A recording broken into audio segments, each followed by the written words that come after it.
Let me tell you something that may offend your Pinterest board. Okay, you cannot positive think your way out of a dysregulated nervous system. You can journal, you can declare vision board, you can say, I choose peace 10 times, 100 times. But if your body is in survival mode, your thoughts don't stand a chance. Self-mastery is not positive thinking, it's regulation. Hear me out.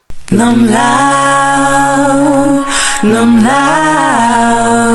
it's all I need, yeah, it's all I need, yeah. Now you see, for years I thought I needed discipline, more structure, more pressure, more get it together girl, like bro, like what's happening?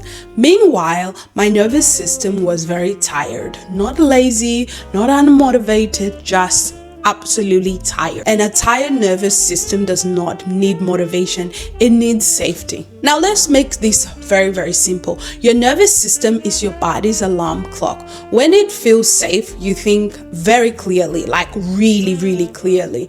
You respond instead of react. You make measured decisions, right? When it feels threatened, you panic, you overreact, you shut down, overwork, over control. And here's the part that nobody likes to hear, including me. Most high functioning people are not calm. They are productive in survival mode. That is not the same thing. Now let me say something plainly, right? Your body being constantly stuck in hyper-arousal or hypo-arousal is crazy work. Hyper-arousal looks like anxiety, irritability, always on, overthinking, overworking, struggling to rest. Hypo-arousal looks like emotional numbness, disconnection, chronic exhaustion, avoidance, shutting down. I just don't feel like it. Some of us rotate between both. Highly productive for 3 days, completely collapse on the 4th. That's not personality, that's dysregulation. Now let me be responsible. We are not talking about clinical diagnoses like major depression, PTSD, or medical conditions, right? Those require professional care. What I am addressing is the modern normalization of living outside of a healthy baseline. Now here's the question nobody asks.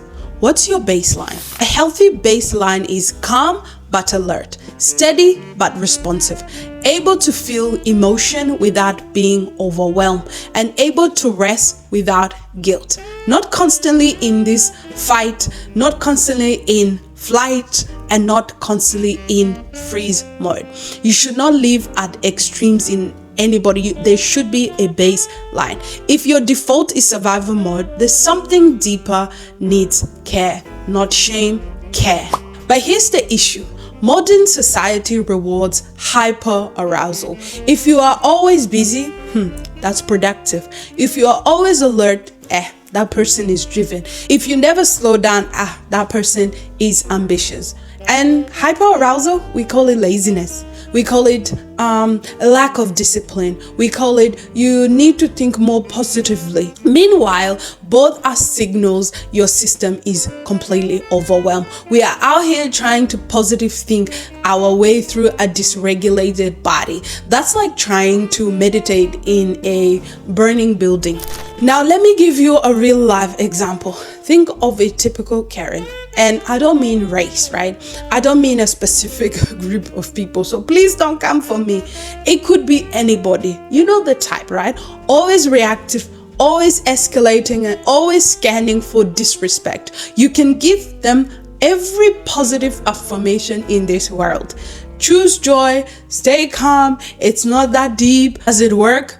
No, it does not work on a Karen, because you cannot positive think someone out of dysregulation. Now, when somebody lives in chronic hyper-arousal state, right, their nervous system is scanning for threats always. Everything feels personal, everything feels urgent, everything feels so dangerous.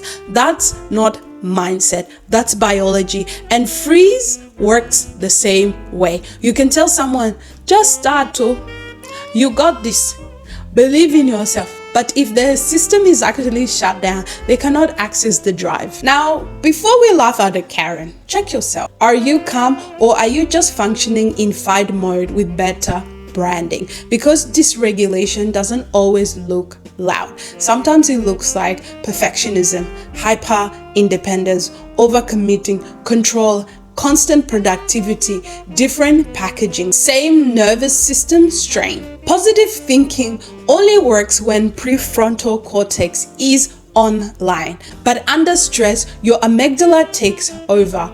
You cannot reason your way out of survival mode. You regulate your way out. That's why you can know a scripture, know affirmation or whatever, and even know better and still react poorly. Information is not transformation, regulation is. This is why discipline without regulation becomes self-policing. You shame yourself, you push harder, you say, hey, I need to do better. Meanwhile, your nervous system is so exhausted. Regulation creates capacity. Capacity allows discipline to work, right?